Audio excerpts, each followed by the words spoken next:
out running around, and I was like, they're like, "Did you make the podcast?" I was like, "Calling him right now." Hey, that Shit. works. I should have just came to your house. I'm in Scottsdale. You're in Mesa, right? Oh yeah, I'm Tempe now. Yeah, but yeah, same zone. Oh, okay. You're even closer then. I'm like South Scottsdale. Tempe's like I could probably throw a rock and hit you. Oh yeah, dude, I'm South Tempe, so we're neighbors. Yeah. Talk about that about Arizona. Like you grew up mostly in Mesa, right? Yeah, yeah. Me and my buddies with the band Authority Zero, we grew up in Mesa. My dad lived out there. I moved in with him when I was about 15, but I was visiting him for the summers a lot when I was a younger kid, and that's how I made friends with these guys. And then we all uh, joined up and started a band together, and just kind of got weird in the streets of Mesa, Arizona, for years and years. Wait, so because were you in Wyoming and then you had to come here for the summers? Yeah, so my parents divorced. I was born here in Mesa when I was one, until I was 1 years old, and my parents divorced. My mom moved me to Wyoming. My stepdad worked out there and lived out there, so we lived out there in my early years. And my dad stayed here in Mesa, so I'd come and visit him in the summer times to do visitation rights, kind of thing. Oh, that should have been back. You should have went to the summer in Wyoming. That would have been way better. I agree. Yeah, now that I think about it, looking back, it makes complete sense. Yeah, Wyoming's beautiful. Like, oh my God, there's so much. I appreciate because I'm from Washington State, and I Yeah. moved here for the sunshine. But then, like, I took my girlfriend. She's from here. We went to Washington, and she was just like amazed at the big tall trees and all this stuff that I just took for granted growing up there. I did the same thing, man. When I was a kid, it's like, I mean, I lived in the countryside too. I lived like in the parts of Wyoming, like more the south mid parts of Wyoming. But there was a time when I lived in the midsection of a place called Star Valley, which is just gorgeous. It's when you start getting a little more northern toward Jackson Hole, Mm. um, and it's just beautiful. But it was like, it was like a house per mile. This is the road I lived on. It was like the border of Idaho and Wyoming. So I'd ride dirt bikes out there all the time, and it was beautiful. But again, as a kid, I was like, "Get me the hell out of here! I want to go to the city and skateboard as much as I can. There's no concrete around here. This kind of sucks." But looking back, it's gorgeous. It's a beautiful, beautiful landscape. And now being older, I'd love to go back and visit more and appreciate it. Yeah. Did you see a lot of nature? Did you? Because I think that's another thing you can sometimes take for granted is like just being able to see like deer and buffalo and all that stuff. Oh, all the time, man. There was like a herd of elk that would come down every season, like right by the side of the highway that you'd pass by on the way to school every day. So you saw like all sorts of nature, man, like wildlife craziness. Yeah. Do you ever see the javelinas here in Arizona? Because it's so funny. Like my parents live up north, and so my family would come and visit them, and they'd stay with my parents in like Cave Creek, and they'd see javelinas all the time. I've lived here for like 15 years. I just saw my first javelina in the wild like a few years ago. Yeah. A funny story about a javelina. My only story about a javelina here in Arizona was the band and I were actually up north in northern Scottsdale recording at Ryan Green's house. And it was pretty much in the desert areas, kind of like in the newer rebuild places or whatever. But we were in there, and my guitarist went to go outside, and there was a pack of javelinas right there. They attacked him toward the door, so he just slammed the door. Nothing happened, but it was like our one javelina experience and interaction. Yeah, that's crazy because they run in packs. Like I remember I used to do Uber and I was like driving down this dark alleyway, and that was the first time I saw them in the wild. And it was like not only one came out, but an entire herd, and they had the little babies, and they went right in front of our car. It was right there. I was like, whoa, this is so cool. Yeah, that's pretty awesome, man. They come in tribes. Yeah, it's amazing. So growing up in Arizona, when you moved here and then you started the band, tell me about the music scene back then because I think that I'm always fascinated by music scenes. I grew up in Seattle in the 90s, so obviously we had a music scene there. But Yeah, Arizona had its own music scene and they were it was like they were kind of saying it was going to be the next Seattle, right? I think maybe. Yeah, I mean, my experience. I was super young. You know what I mean? When I was coming up in the scene, and we didn't really have we didn't really have a connection too awful much in the beginning with the music scene. We didn't have a certain sound really we had going on that we really fit into anywhere, which was cool. But it just didn't. We weren't the most welcomed all the time. It was like kind of people were confused by us. So, but it did slowly grow over time that I saw, at least with the scene, that we started seemingly building together with bands we were all trying to work together with to help each other, get to a next level of things. So, in that regard, a couple of years into it, it was really cool, man. We had like a big group of people that were doing really well, and their music was getting better and better. We were all pretty much like just learning how to play our instruments and sing and perform and do what we all were trying to figure out what we're doing as bands. And that's going for every band we were playing with. It seemed like so. It was cool being there and like being a support group for each other. So yeah, so it was a cool thing. Like people were trying to build each other up, and they were really supportive of one another, you know. And that was kind of how it was. I mean, at least in the punk rock little scene we had going on.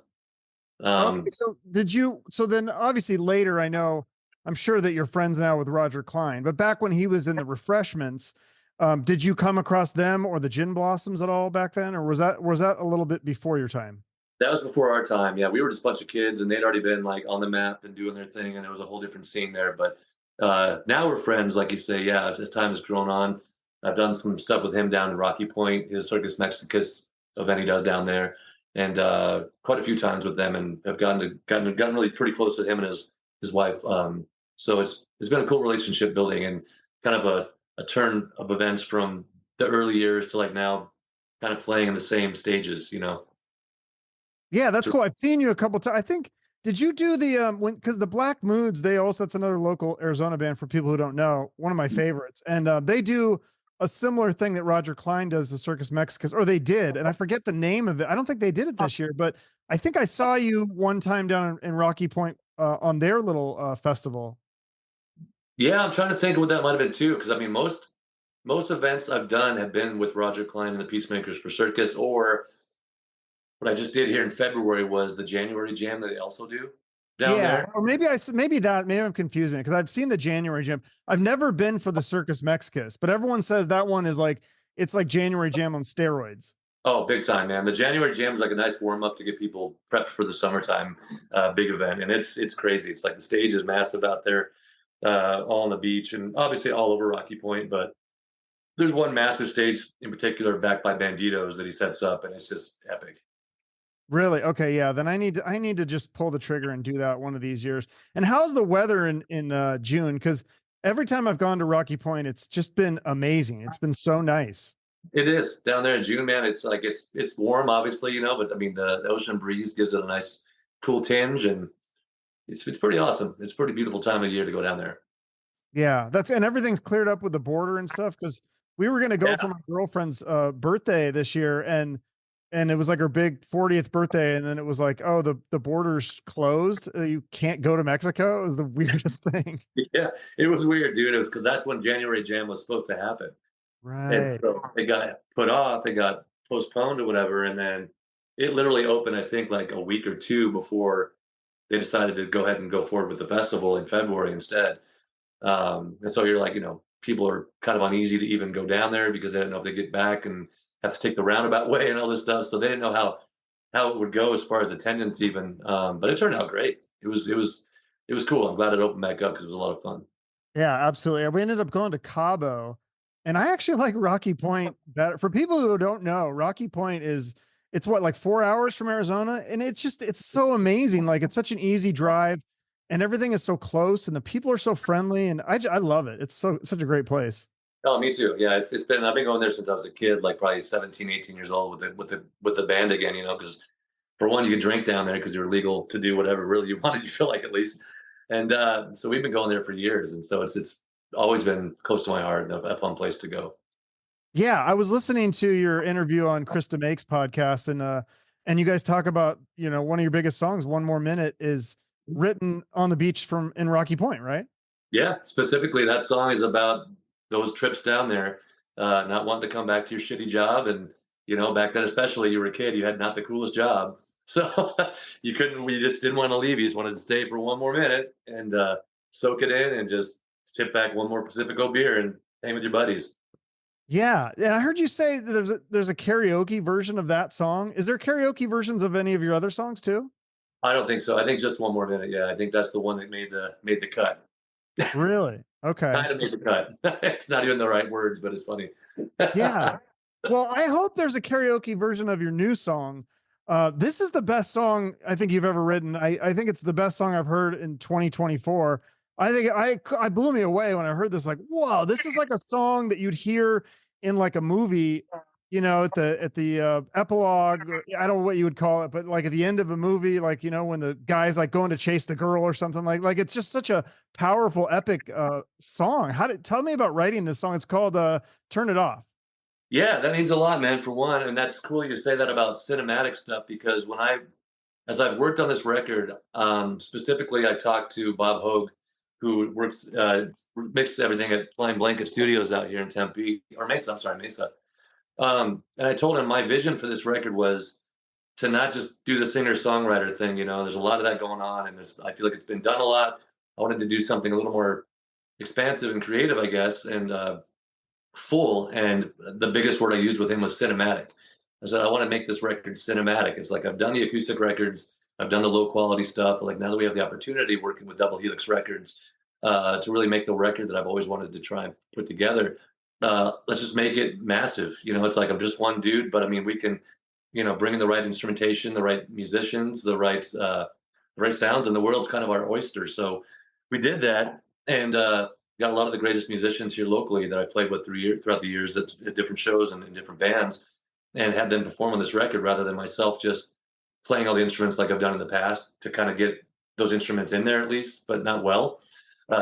So we did that, and we just went for these really big sounds. And so with that record, the song in general, "Turn It Off," is really just about the noise in your head. It's like going through a lot the last couple of years with, they'll say the pandemic again, keep bringing that up, but it's like that tied in with music, touring, not being able to tour, just the politics, the propaganda, the mix of everything, people's differences, like back and forth throughout all of that, all just mushed up in your head, like what's right, what's wrong, where do I, not piss somebody off, where do I say what I need to say without, not saying it wholeheartedly, all these things, like just combine, and all the noise and the static. It's just about turning off all that noise and finding some kind of peace and serenity and some calm.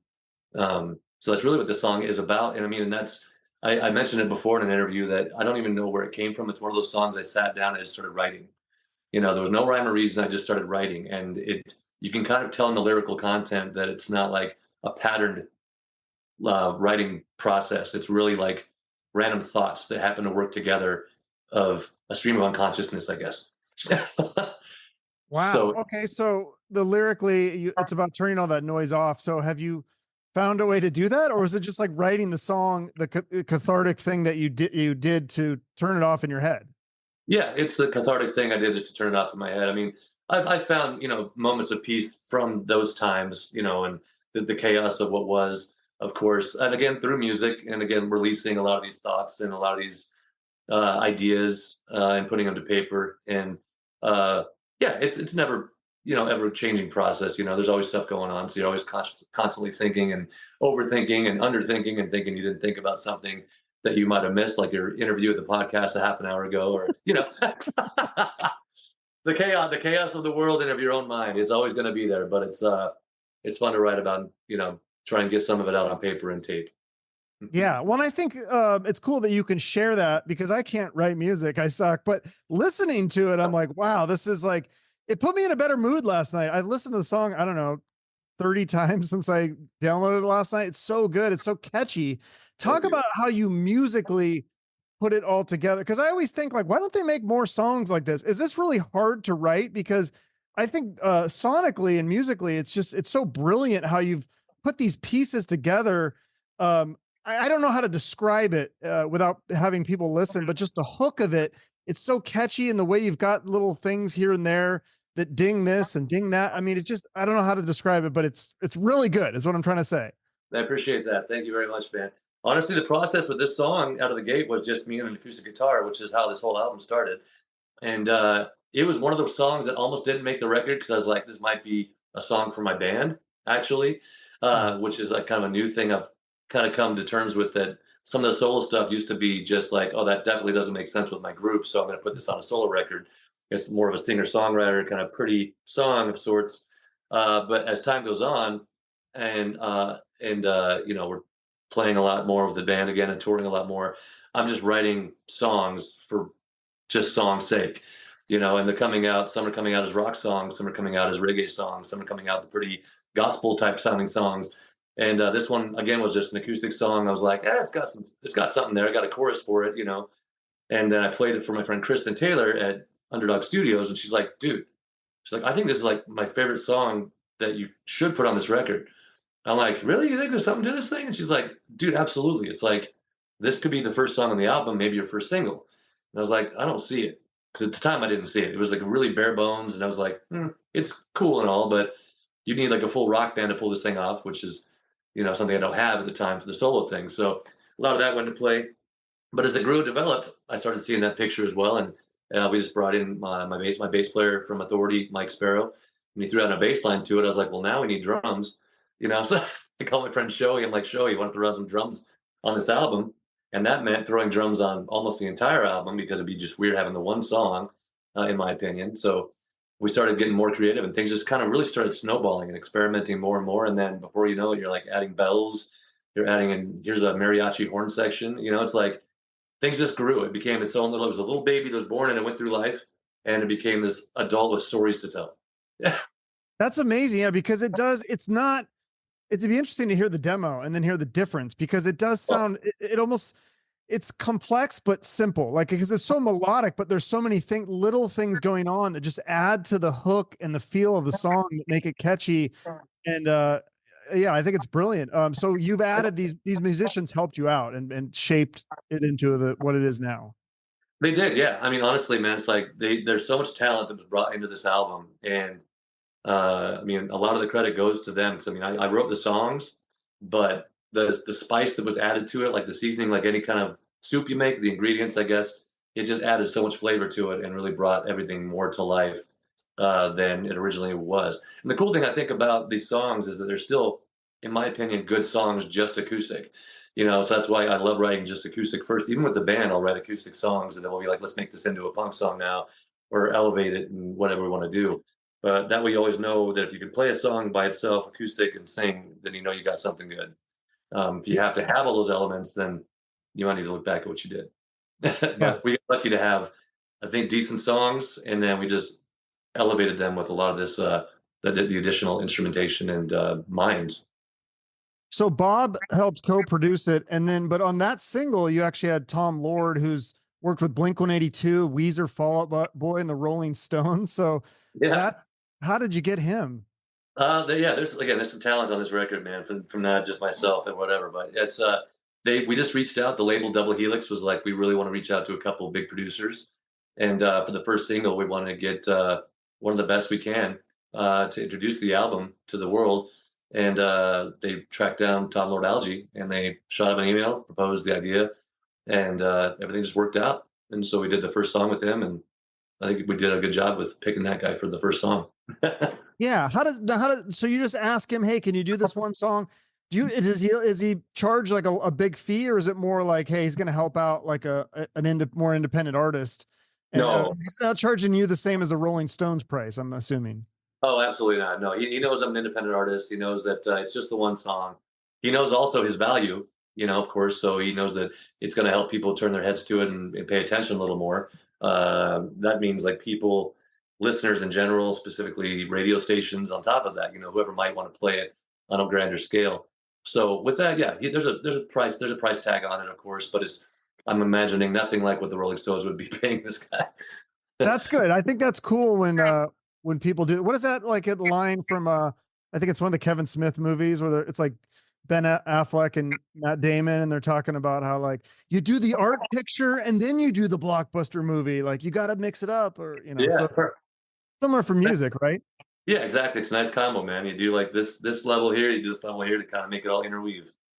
Yeah. Well, explain the cover art for the single because you're in like the Joker makeup. So I thought like, oh, are you trying to get onto the Joker the new Joker movie soundtrack, or is it just a coincidence? What's funny, dude, is that I didn't know that was coming out until after we did this whole thing, which is kind of a bummer because I would have acted on that a lot faster had that been the case. I told the label too. I was like, man, I wish I knew this was coming out because then we could have pushed this song to the movie and it would have been a whole thing. But no, I was actually watching.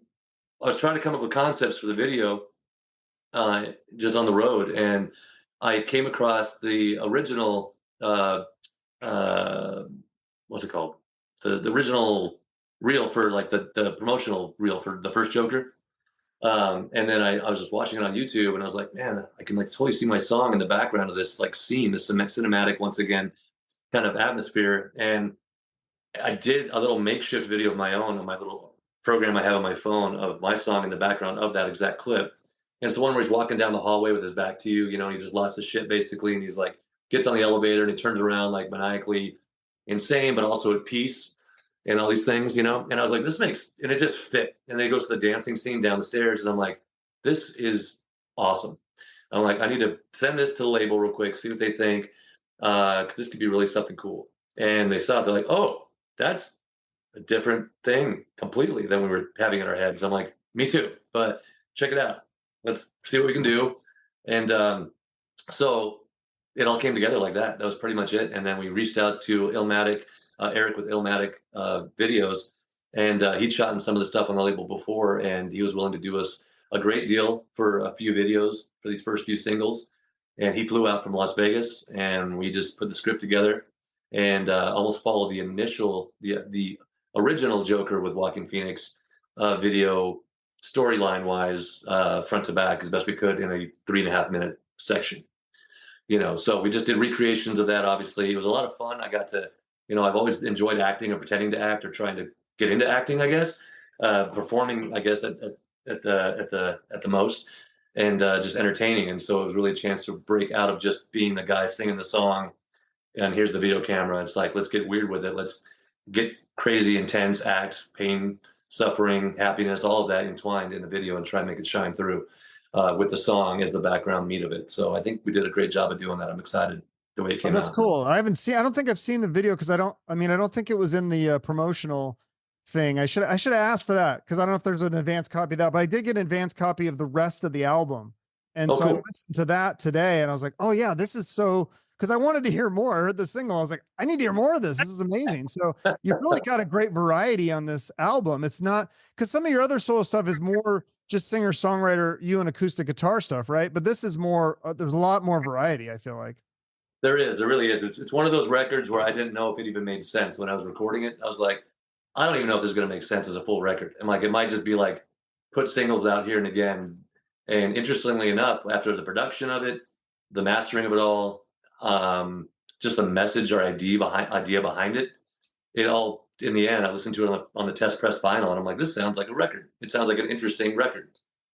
Absolutely. See, that's what I think. I've used this example a million times on my podcast when I talk about this, but Guns N' Roses, Appetite for Destruction, such a great album. But I really like the Use Your Illusion stuff, and it's all over the place. I mean, but it's really, to me, I like the journey. I like the variety. I like that there's different stuff. I think that makes it interesting.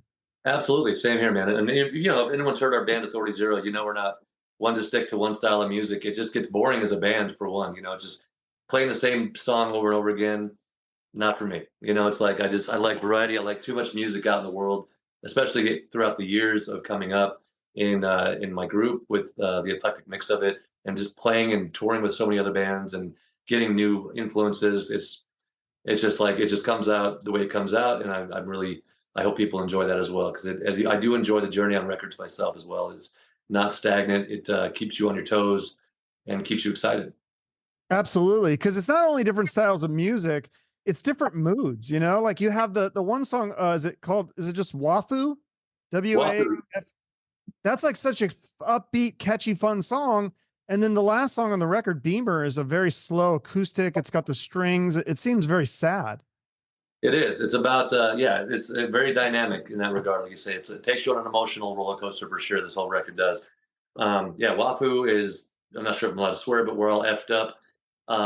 Which Yeah, was you I can wrote. say fuck or whatever, fucked Yeah, up. Yeah. we're all fucked up is the actual title of the album. They're like, yeah, you don't need to put all that. I'm like, Wafu is kind of a fun title, and let people like just listen to it and see what it's all about. And it was, it was the one of the really standout pandemic songs I wrote, and lyrically, it's very clear. It's like we're all fucked up, but we're leaning on each other. We're all corrupt sisters and brothers, and it's like there's a lot going on, and you just got to make it to the finish line, kind of thing. And then, like you say, going all the way to Beamer, which was interestingly enough, my mother-in-law's dog died, and his name was Beamer. Oh. And she was super, super sad. She was crying. She was on FaceTime with me and my wife.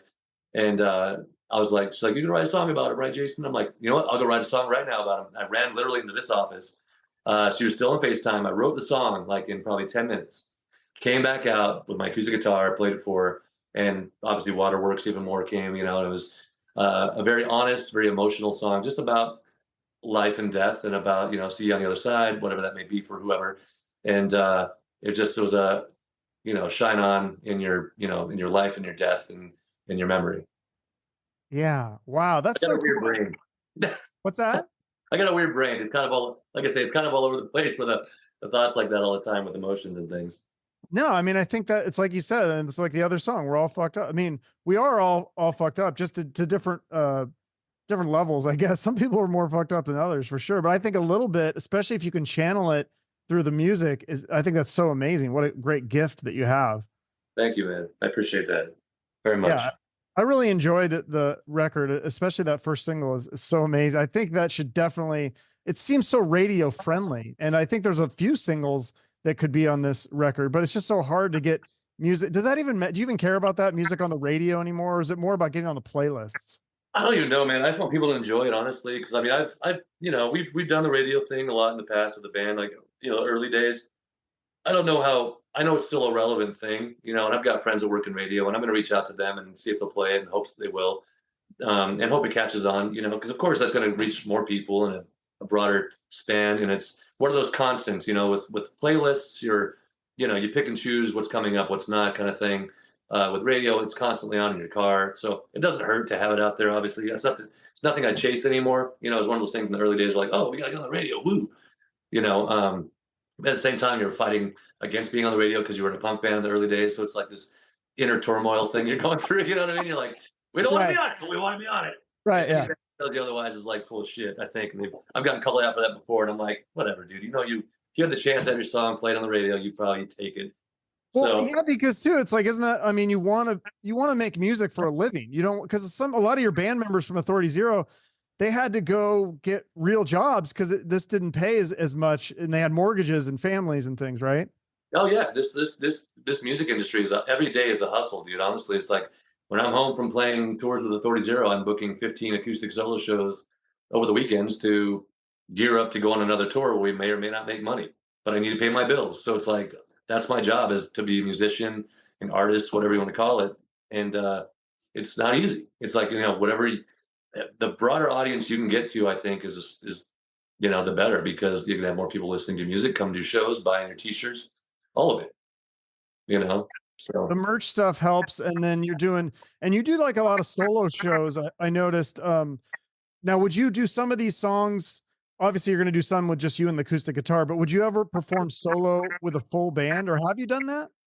yeah, no, I've done three-piece stuff before, but I've not done the full band thing, but with this new record, I've already given some thought into I want to put a full band together, absolutely. I think it needs to be represented the way it sounds on the record, at least, for bigger shows, like try and, like, perform this on bigger shows or events even or whatever you wanna say.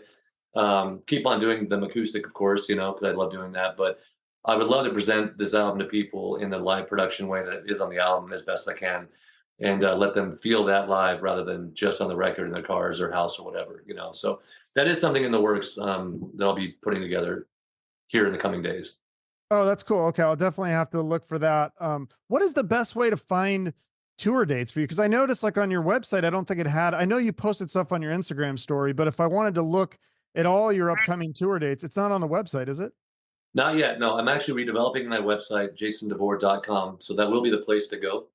But we're getting my bands in town re-linked up with that. There's been some old bands in town information I'm trying to gather up to get control of it again, to be able to re invite it into my website and let people have a better place to go find those dates. Because yeah, right now Instagram's the only place I've been doing it, but I'm definitely wanting to get something that's logged into my jasondevore.com account where it just pops up and you see it there, almost the first thing you see.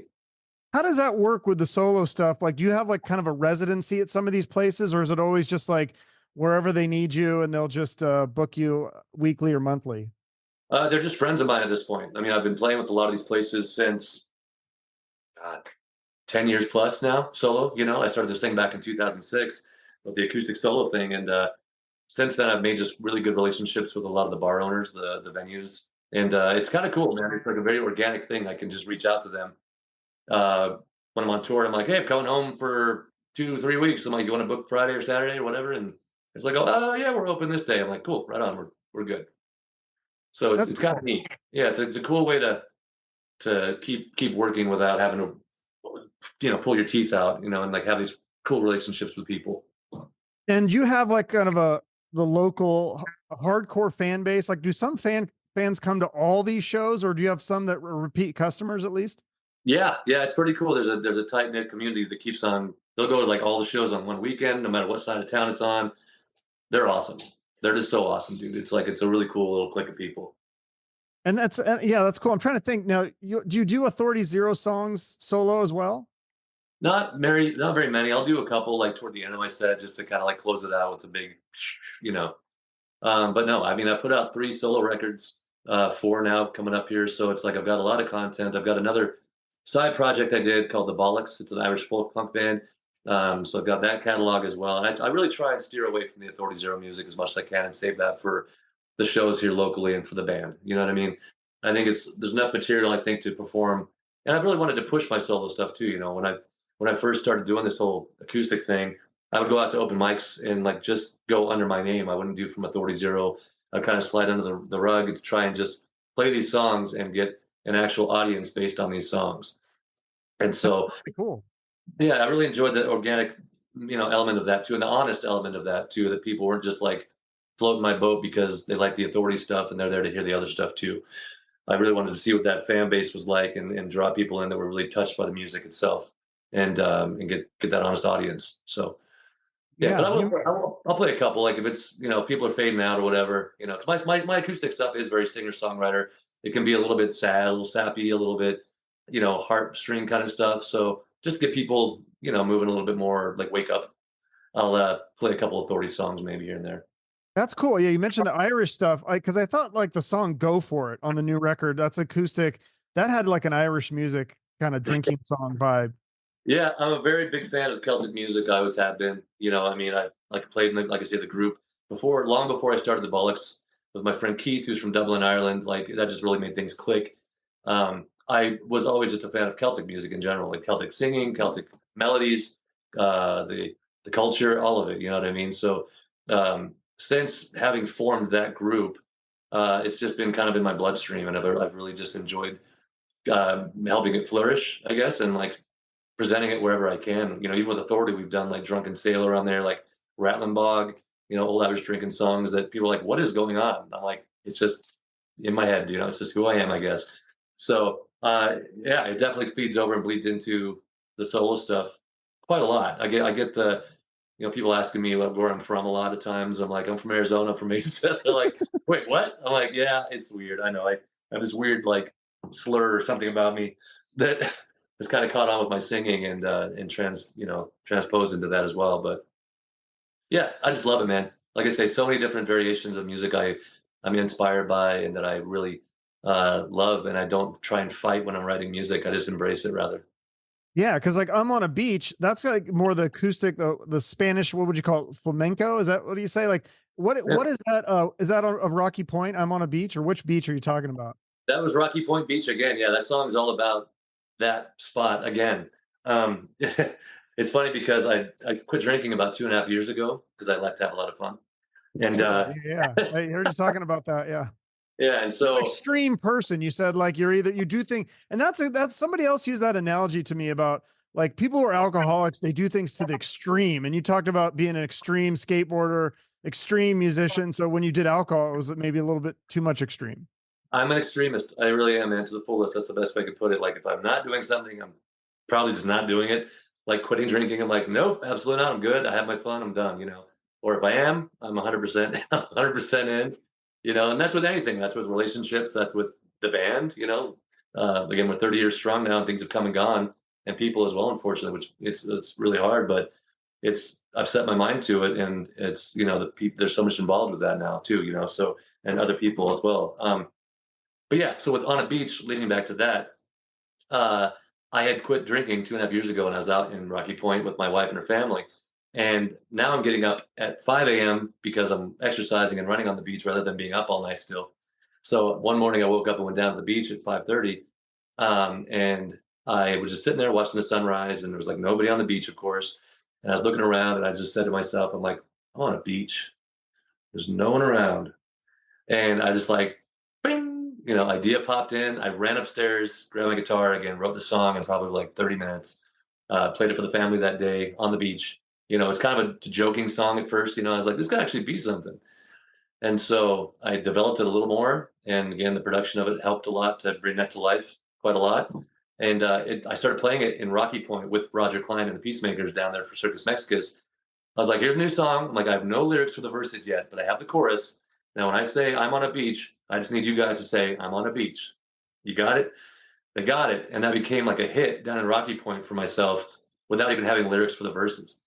So it's now become a thing that people are waiting for this song that actually has words to it and talks about what the song means. And I can't wait to release that song coming this summer. That's awesome. Yeah, I can't wait to hear these songs live. It's going to be awesome, and I'll probably be singing along terribly. So I'll be right there with you, brother. that'll be fun. And then what the other interesting song is, this the only cover that you have? You do the cover of Hallelujah, the famous Leonard Cohen song. Yeah. Which is about him reflecting on his, I didn't realize, I had to look this up because I was like, what is that song about? It's about him reflecting on his Jewish heritage. Okay. My cover is not about that. And I was not aware of that. It's also in the movie Shrek, so I don't know. I mean, I think there's artistic liberties with it. So Absolutely. No, I always thought it was a beautiful song. And that's the thing is I'm not a big fan of doing covers, which is, you'll notice that with my solo gigs, I know 2 or 3 cover songs. I know like a Bob Marley song, Stand By Me, and a Ben Harper song. And that is basically it. I've never been a fan of like learning covers, performing covers too awful much, even though Mexican Radio was an Authority Zero cover we did. I was pulling, they were pulling my teeth to record that for the album back in the day. And I just didn't want to be known as the band that did the cover song that got popular and people knew that band about. So I was fighting them tooth and nail. But with that said, with Alleluia, that was a full conscious decision because back in 2000 and probably 4, I think it was, I was on tour with the group out in the East Coast with a band called New Blood Revival. And they were also an eclectic band. But the singer, Matt Whitty, he's out of New Jersey. He was a great singer-songwriter himself. Like he did like the plucking, like he still does. It's amazing. But he threw on Jeff Buckley. We rode in the van together one night, and he threw on Jeff Buckley. And this beautiful voice came out of the system, and it was the cover of Alleluia. And I was like, who the fuck is this? And he's like, oh, this is Jeff Buckley. You don't know Jeff Buckley? I was like, no. And so I learned about Jeff Buckley then the Alleluia song, obviously, and then it being a Leonard Cohen song, and did my history and all that. And just hearing Jeff Buckley sing really made me rethink what I was singing and how I was singing and how I wanted to perform also, I guess, not just what I was doing with the band, but it really opened my eyes and my mind to different demographics of where I could take my voice and use it and try new things, experiment. And I was like, I think I could do that. I'm like, I think I can sing too, rather than just scream at people all day. So that's when I started getting into this whole acoustic thing, was right around that time frame, and started practicing the acoustic guitar more, trying to sing and play acoustic at the same time. And that was kind of how I spent my time in between shows on tour with the band, was just learning and learning and learning. And then this song I've always wanted to do and cover, but I never could get it figured out. And this time around, I learned it about a year and a half ago. Finally, I sat down and just buckled down and learned it.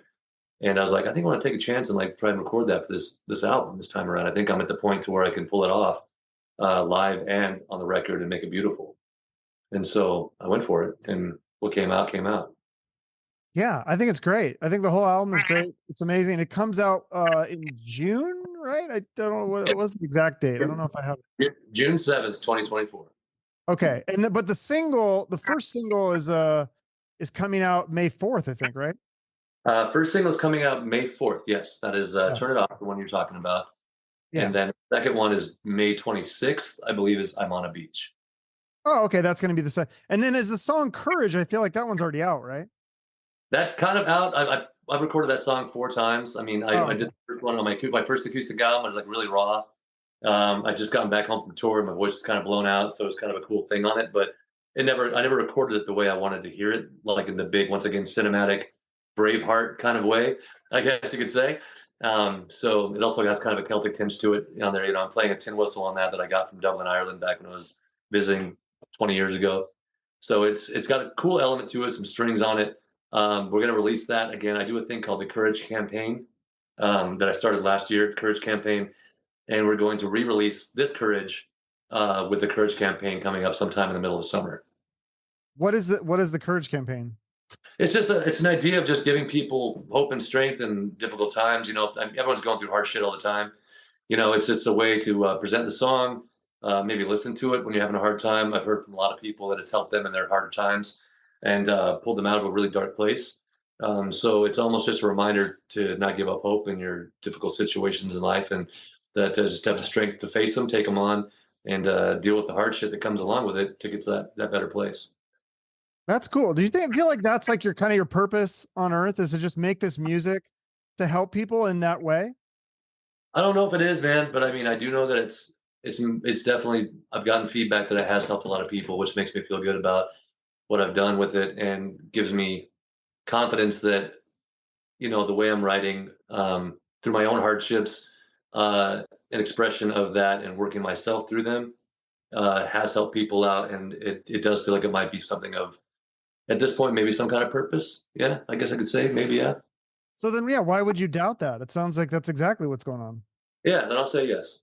Have you heard a lot of those stories, like from fans of your solo or fans of Authority Zero that have approached you after shows and said, "Hey, this song or this album really helped get me through a tough time"? Or Absolutely. I mean, to no end. And that's honestly why I still do the Authority Zero music to this day, is because of those fans and those stories and certain songs from the band, because it means what seems to be a lot to a lot of these people, that have come to the shows throughout the years and changed their lives like detrimentally. I've heard, I almost committed suicide, all the way to that. I'm sure a lot of bands have heard that, but it's when it's your song and you just for this kid, writing stuff in your garage, and you hear this stuff around the world, it blows your mind, and it makes you think on a broader span than I'm just writing tunes for whatever, just cause. It's like it's got purpose to it, and it's got reason behind it. So it's pretty hardcore when people come up to you and talk to you about their hardships, and whether it be military. A lot of times I've had a lot of those stories come to me. Um, people, you know, again on the edge of just committing suicide. It's pretty wild, man. yeah, I think that's the amazing thing that music is and what it does and what you guys do as musicians. I think that's great. You Yeah, mentioned something earlier I wanted to ask you about when you said members coming and going from Authority Zero. That's been really hard. So is that yeah. just it's sad because I mean it sounds like they're leaving on it's like friendly terms, right? I mean, if it's a thing where it's like, hey, I need more money, it's not like a bitter thing, right? No, we've had. I mean, it's the thing with the band, man. Is like any band will tell you. There's dirt in there, in between the lines, obviously, and there's stuff that's gone down.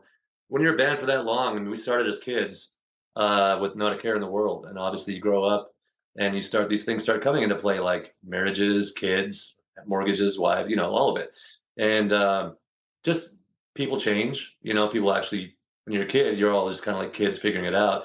When you start growing up, you start getting your own independence, and when you're just a group of four punk rock kids with not a care in the world turning into like individuals, now things start kind of like, headbutting a little bit here and there between members, which leads to some people saying either he's got to go or I got to go, unfortunately, kind of stuff. Scenarios like that come up. Actual fights come up, like fights have happened in the band in the past. In the end, we're all still friends, but at that time, things get tense and decisions need to be made on their end, specifically if that's what they want to continue doing or not. Um, or if they want to move on and do something else, and vice versa.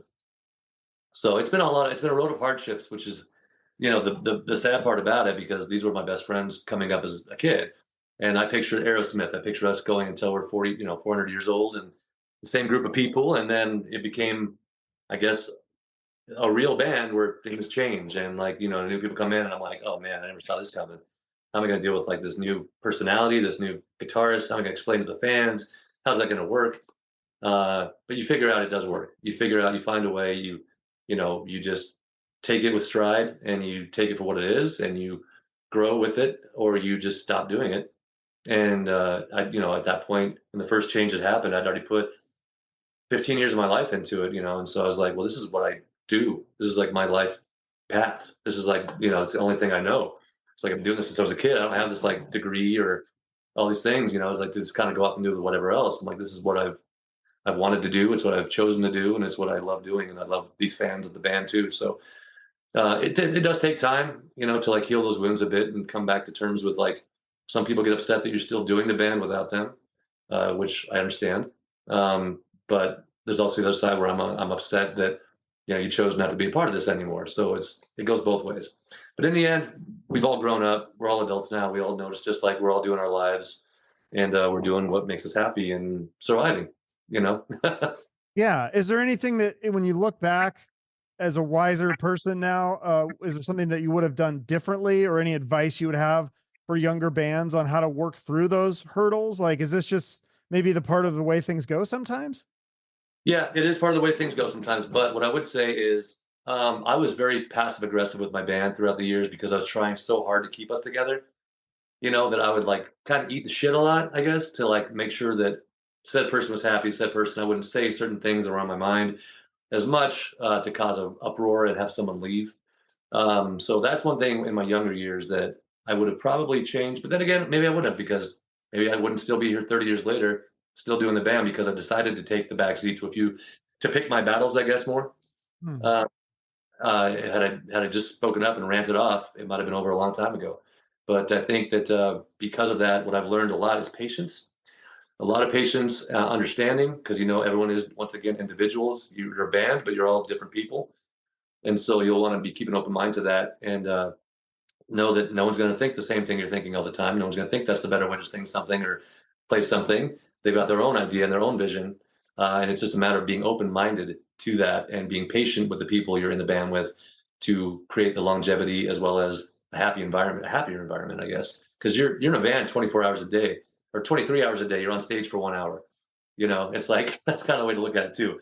And that 1 hour you're on stage, you forget about all that stuff. So it's like the other 23 hours I'd say also make sure you do it with people that you trust, that you appreciate, that you're uh, friends with, but know that that can be a thing that will be conflicting as well at some point in time because it becomes business in some way or another if you're going to continue doing it. Wow. Yeah, that's great advice. Yeah. I think like too, I think communication, you say passive aggressive, you wish you that you were more or that you'd said things more. But I mean, I think there's a difference between being assertive and being aggressive. Like you can Yeah, speak up and but choosing your battles, I guess that is a good point as well. So yeah, and choosing the way you say things, I guess. With the passive yeah. aggressive thing, it's like you can say what's on your mind. Just maybe take a breath before you do it, and so you don't say the wrong thing, and you get your Right. and they actually listen rather than just getting defensive. Yeah. Well, it sounds like you're learning a lot. That is tough. I mean, it's always interesting. As a fan, you just look at bands and you go, why can't they stay together? And then after I've done these interviews, and I've not only interviewed musicians, but it's a lot of musicians, and you learn these stories, and then you get it, and then you're like, oh, okay, I understand why these guys aren't together, or why they broke up, or why this person left, and it makes sense because you just think about your normal life, like coworkers and things, and family members, like being in a band, it's like a family, right? You're on a tour bus, like you said, 23 out of the 24 hours you're having to deal with each other. Yeah, and we're in a van. We're not a tour bus. You're in a van. You're like you're That's taking turns. right. Yeah. You're taking turns driving overnight. You're underslept. You're fucking hungover. You're like, you're too close to this guy. He's just being an asshole that day. He looks ugly. Whatever it might be. Like it's like shit like that just adds up and piles up, and you're like, get me out of here, dude. And it's like that's your life. Like the rock and roll on stage, that's fucking awesome. But the rest of it can sometimes suck it because it's like it's not easy. It's a really difficult situation to be in, and you have to have pretty thick skin and have a strong mentality of why you're there and why you want to be there to stay there. Yeah. So what is the biggest show that you've done? I mean, you must have not always been in a van. Was there ever times where there was a tour bus, or did you ever get like a chartered plane or anything for like some of these festivals or anything? We've done fun things like that. Yeah, we did the bus thing back in the day. But the thing with the bus is, man, like when you do the bus, you come home with less money. Again, there's still bills to be paid. Again, we're not this huge band. We've got our people, of course, but we're not, we're not making tons and tons of money still. So it's like you need to pick and choose again how you want to spend that money and what you want to come home with, and explain to your families why you can't pay the bills or why you can. So it's like, yeah, we, in the day we did like the bus tour. It was fun. It was great, but it's almost like I almost prefer the van over that with the hotel rooms because then you get a clean sleeping space every night. Whereas the bus, you're like stuck in this place with all the dudes just feet, farts, you name it. So all that stuff is going into the picture. But we've done like also there's like back in the early days, we did a charter, what was it? A little private jet from Sacramento to LA because we had to do a performance after our show in Sacramento in LA that same night. And so that was a moment. I've got a videotape somewhere because it was like once in a lifetime, but it was pretty cool. It was like full on Yeah, private jet, like 5 of us in the jet. The pilots are right here. We're just taking off. I'm like, what is going on right now? This is so awesome. that is cool. What other memorable shows do you have? Like, what are some really, you must have had some really crazy ones. Oh man, I mean, yeah, half of them I don't remember because, like I said, I like to party. But we've had just like the work tours were always insanely awesome. Like all the work tours, we've done a lot of those. Uh, what stands out? I mean, the Jägermeister tour we did on a bus that stands out quite a lot with Pepper and Pennywise. That was just a lot of fun. We were on the Jägermeister bus and there was no water, but there was like actual Jägermeister machine. So you get thirsty, you got to drink something. Wow. So I got mugged in San Francisco in the Tenderloin district late night, like 3 a.m. on that tour. That's not really a show, I guess. That stands out, but um, they've all just been crazy, man. It's all been a lot. It's been a wild ride. It's been a lot of fun. Been a lot of intensity. One of the biggest ones that stands out, I guess, is Resurrection Fest out in Spain. That one's always a great one. It's like, geez, 50,000 people, and you feel like every single person knows your songs, and they're singing along, even if they don't know the words. The Japanese tours are crazy, same kind of feeling. It's just so many good shows across the world. They've all been unique in their own way and super special. That's cool. Do the shows and the reaction from the crowd, is that the thing that keeps you going? Because I would think too, sometimes you maybe just get burned out doing this so long, and just all the stuff, like you said, the logistics of the traveling and stuff would get tiresome at some point. You get exhausted. I mean, honestly, you get exhausted for sure, and that never kind of ends. You just get used to it. You find a way to deal with it. Um, but the fans, absolutely. Like I said, the fans are the thing that keep driving me to keep on doing this. I love music, and obviously, I can go out and do it with my solo stuff only. I think I'd have a lot of fun doing that. But there's something about the yin and the yang of what I do with the group, as well as with the solo stuff, that it's just the fire inside me that kind of fuels all those things. And the fans and their stories, their intensity, the talks after the shows, just the looks in their faces from the stage, looking out, like me looking back at myself as a kid, looking at the bands I loved when I was younger. That feeling I see in their face that I had when I was a kid, seeing the people I look up to. It just keeps me driven. It keeps me inspired and excited. Yeah, that's so awesome. That's cool. I love what you do. I love the new album. So people can they can pre-save the single, and then the rest of the album will be out soon.